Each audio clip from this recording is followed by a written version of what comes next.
Eu sou Sandra Bernardes e estou falando um pouquinho mais sobre a minha vida. Se você ainda não assistiu a primeira parte do vídeo, dê uma olhadinha lá, eu tenho certeza que você vai gostar.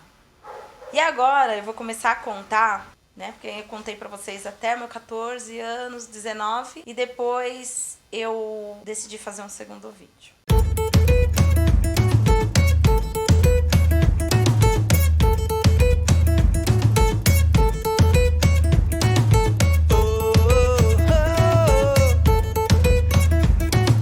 Então vamos lá.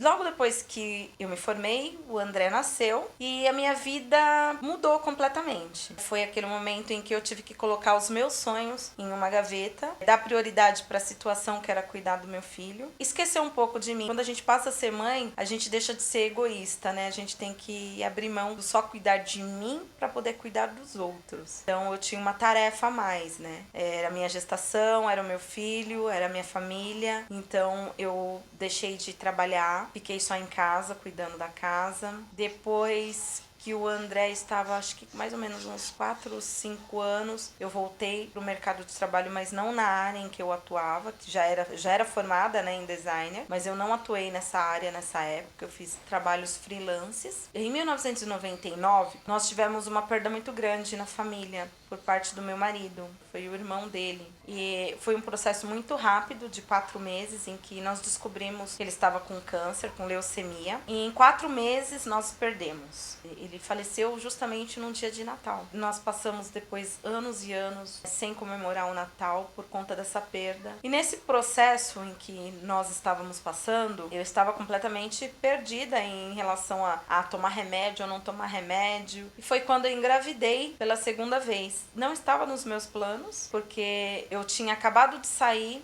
do aluguel, tinha construído nos fundos da casa da minha mãe, independente, né? Tinha uma casa independente, mas os planos de ter um próximo filho seria quando a gente estivesse na casa nova. Mas nós fazemos um plano e Deus faz outro. Eu sou uma pessoa assim, de muita fé, eu aceito muitas coisas que é da permissão de Deus. No casamento do meu irmão, eu peguei o resultado do exame que deu positivo.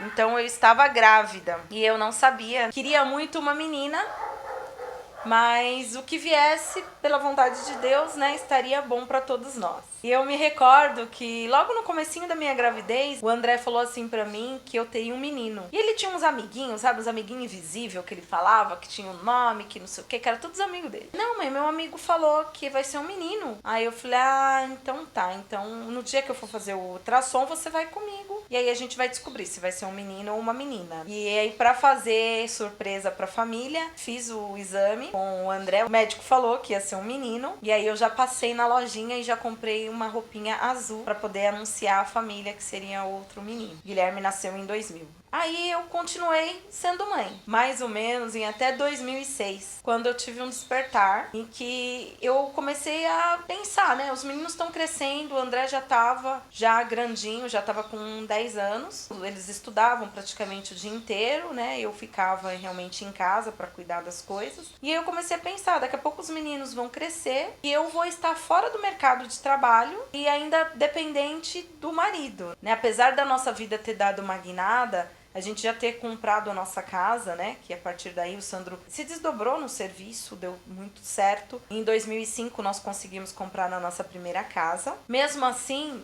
eu ainda tinha aquela vontade de voltar para trabalhar, né? E a partir daí eu comecei a buscar dentro da minha área coisas que me fizessem voltar a trabalhar. Eu lembro que estava nascendo a Anália Franco. A cada rua tinha 2, 3 prédios subindo. Uma loucura, né? Grandes investimentos, os apartamentos lá eram apartamentos de milhões, apartamentos de 1 apartamento por andar, no máximo 2. Então eu vi muitas oportunidades crescendo ali. Aí foi quando eu conheci a Andréia, e aí nós começamos a panfletar. A gente fazia panfletagem em prédios. A gente buscou parceria com lojas de piso, marcenaria, vidro. A gente tinha o gesso também. E aí a gente oferecia esses serviços para essas pessoas que estavam pegando a chave dos seus empreendimentos. Então foi assim que eu voltei para o mercado de trabalho. A gente ficava na rua mesmo, panfletando. Dia de chuva, a gente ficava dentro do prédio. Algumas vezes a gente conseguia parceria aí dos síndico, deixava a gente entrar um zelador e a gente ficava debaixo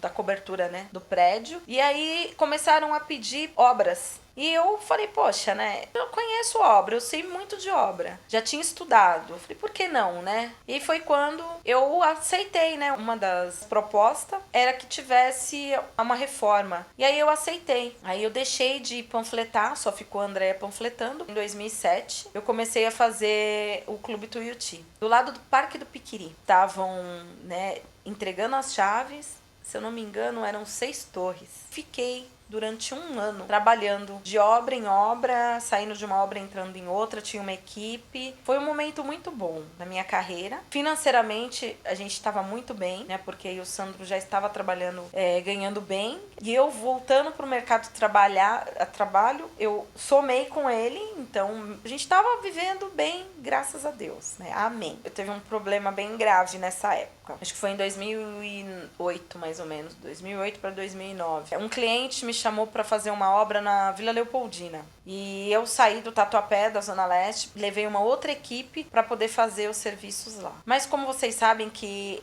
pessoas mal intencionadas têm em todos os lugares, né? E esse cidadão, ele já sabia o que ele ia fazer. Fez com que eu concluísse a obra. Na última semana, no término da entrega, ele me chamou e falou que não tinha gostado da obra. Todo o processo da obra, em nenhum momento ele apresentou insatisfação. Ele só veio apresentar quando a gente ia entregar a chave. E aí ele falou que ele não gostou, que ele não ia pagar. E eu tinha equipes de obra para pagar, tinha os meus funcionários, tinha equipe de pintura, e não era pouco, porque eles recebiam por semana e a parte maior tinha ficado para receber no final. Eu tinha feito um serviço para a doutora Luciane, ela é advogada, né? Eu tinha feito um serviço no escritório dela, na residência, e aí eu procurei por ela, né? Contei o que tinha acontecido e ela fez esse intermédio entre o cliente e eu. E o cliente apresentou um monte de coisas que não existiam. Porém, tudo que ele fez, como foi de caso pensado, ele já tinha pego cupons de viagem que ele tinha feito para o Rio de Janeiro, alegando que ele tinha levado os filhos dele para lá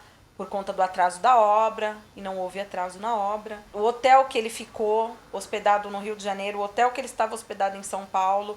Então, assim, ele planilhou e ele apresentou para minha advogada dizendo que ele queria ser ressarcido por tudo aquilo. Então, a minha advogada instruiu que eu abandonasse esse caso, porque seria uma causa perdida e eu teria que pagar muito mais a ele do que ele me devia. Para não deixar os funcionários sem receber, eu tive que vender o carro para poder custear tudo que já tinha sido pago, gasto, né? E eu tive um rombo aí na época, em 2009 mais ou menos, de uns 11 mil reais. Isso me abalou muito, né? Me abalou no casamento também, né? Houve um desgaste emocional muito grande, né? E aí eu parei de vez, né? Com obras. Eu me sentia impotente, né? Eu sentia que eu precisava procurar algo mais para que eu pudesse me afirmar mais nas obras. E aí foi quando eu entrei no Senai, em 2010. Eu vi o curso, né, que tinha para fazer, me inscrevi, fiz uma provinha também, para me sentir mais segura daquilo que eu estava fazendo. Também foi uma coisa que foi contra a vontade do Sandro. Então vocês imaginam, todas as coisas que eu fazia ia contra o meu marido, contra a vontade dele, né? E nem assim eu deixei de fazer. Minha primeira grande obra foi numa igreja, era a Igreja Unidas, e a gente estava fazendo a extensão dessa igreja. Porém, a minha vontade mesmo era de trabalhar na obra do Itaquerão, que era do Corinthians. Eu era louca, eu queria entrar naquela obra por tudo. Eu ficava na fila lá, junto com os peão, tentando uma vaga. Muito difícil, muito concorrido, não consegui. Aí eu fui para a obra do Templo do Salomão. Outra obra também que eu preciso entrar numa obra grande dessa para ter a vivência, né? Porque não basta só você estudar, você tem que ter a vivência. Então eu fui para essa obra também, fiquei lá. O engenheiro me viu lá umas 2 vezes que ele passou na rua. Eu estava na fila junto com os peão. E aí ele pediu para que me chamassem, para que eu pudesse participar de uma entrevista. Seria um processo seletivo, mas não com aquela turma. Porque, na verdade, eu queria trabalhar na obra e o engenheiro queria que eu trabalhasse no escritório, como projetista, desenhista. E eu fui muito clara para ele, eu fui bem objetiva. Falei, olha, acho que a gente não tem que perder tempo, né? Eu quero trabalhar na obra. Ele falou, mas eu quero que você faça um teste para trabalhar aqui. Falei, tudo bem, mas se eu tiver que competir com outro projetista, eu já vou te falar que eu não vou passar, porque a habilidade que eles têm eu não tenho. Eu conheço CAD, eu conheço projeto, eu posso fazer mudanças, mas eu não tenho habilidade. O que ele vai fazer em 5 minutos, eu vou demorar 1 hora. Pois é, e fiz o teste e não consegui. Mas isso já era sabido, né? Não foi decepção, porque eu acho que fez parte, né, do momento. Eu fui para a primeira grande obra, que foi da igreja. Muitas coisas aconteceram nessa obra. Em pouco tempo, podemos dizer assim, acho que eu trabalhei em menos de 1 ano lá. E teve acidente dentro desta obra, teve a descoberta também. A gente usa a mangueirinha, né, para poder fazer nível. Então eles colocavam a pinga dentro da mangueira, né? Então foi uma coisa assim de louco, até a descoberta, né? Depois teve um acidente também, no qual eu respondi durante 3 anos, 3 a 4 anos. Um rapaz perdeu um dedo, né? Decepou um dedo no período de trabalho. É aquele momento que você socorre, pega o dedo, coloca o dedo dentro de um gelo, leva a pessoa para o hospital.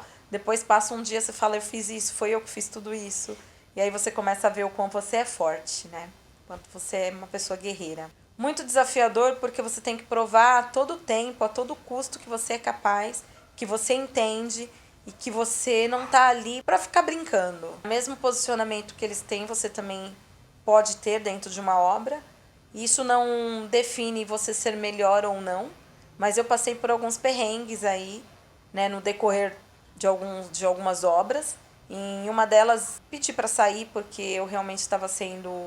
se a gente for falar nos termos hoje, eu acredito que eu estava sendo assediada, assédio moral. E então eu me incomodei muito com o que o engenheiro fazia, então eu pedi para sair. Isso aconteceu em outras obras também. Então, quer dizer, eles estão sempre colocando você em prova, né, por não acreditar que uma mulher pode ser capaz de tomar conta, de passar a informação correta. Graças a Deus eu sempre tive muita coerência naquilo que eu fiz, seguindo bons profissionais que me deram direcionamento também, instrução em primeiro lugar. E eu não fazia nada que não fosse por amor. O que me fez ir para a faculdade, vamos lá. Eu estava trabalhando para uma empresa que prestava serviço para a Ambev. Eu saí de São Paulo, fui trabalhar em Curitiba. A engenharia estava querendo me mandar para o Rio de Janeiro e depois para o interior da Bahia, né, para poder fazer serviços. E o que acontecia? Eu cheguei num patamar como supervisora, que dali eu não conseguia passar mais, porque eu não tinha um nível superior, e eu precisava do nível superior. Então, o engenheiro me chegou, conversou comigo e falou, olha, eu poderia até te dar uma promoção, mas você não tem um nível superior, então eu não consigo te promover. A partir daí, isso ficou muito forte para mim e evidente que se eu não fizesse uma faculdade de engenharia, não ia conseguir subir de cargo, subir de nível, eu ia ficar sempre ali na mesmice, como supervisora de obras. E eu, na minha cabeça, eu tinha um plano de carreira, né? Eu falei, não vou ficar, não vou aceitar isso. E aí eu comecei a estudar. Depois dessa fase, eu já não estava mais na Ambev, eu passei a estudar sozinha. Mas foi por um período de tempo muito curto. Eu estudei, 3 meses e me inscrevi para a prova. Passei para a segunda chamada. Como eram só 60 vagas, eu acho que eu tinha pego 63, 64, não houve desistência. Por fim, eu não consegui. E aí eu entendi que eu precisava estudar um pouco mais. Né? Meu marido falou que não iria pagar uma faculdade, porque uma que ele não queria mesmo, né? Ele não queria que eu entrasse para a área. E outra que o meu filho mais velho já estava na faculdade, então ele já pagava uma faculdade. Então ele falou, é impossível eu pagar 2 faculdades, não tem como. Então eu não tive outra escolha, fazer mais, estudar mais para poder passar no vestibular novamente. Fiz um cursinho gratuito durante 1 ano, me inscrevi de novo e aí eu consegui passar em 18º lugar. Gabaritei em inglês. Então, e eu nem quis ver o resultado. Eu me recordo que eu estava trabalhando numa loja de papel de parede, bem próximo da minha casa, que foi quando eu conheci a Camila. Eu vou contar da Camila também. Camila fez parte da minha vida,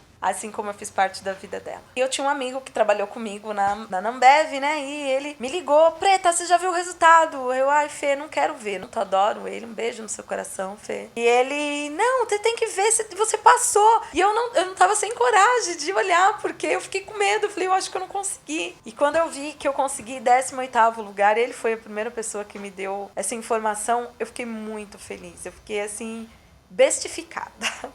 A palavra certa. Poxa, 39 anos, eu entrando numa faculdade pública. Tudo bem que foi pela segunda vez, mas foi por mérito. E eu estava lá. A partir de 2015, eu estava matriculada na FATEC Victor Civitar Tatuapé. Entrar na FATEC foi realização de muitas coisas, pra minha vida, né? Eu enfrentei muitas coisas, né? Eu enfrentei o não dentro de casa, eu enfrentei o preconceito também do marido, né? De estar fazendo uma faculdade pro mercado onde só a maioria é homem. Eu havia uma felicidade muito grande. Eu não tinha ideia do que estava por vir. Eu me acidentei em casa, na escada, num domingo chuvoso, que eu fui buscar alguma coisa lá embaixo e eu escorreguei na escada e caí e quebrei o tornozelo. Dali mudaram-se tudo na minha vida.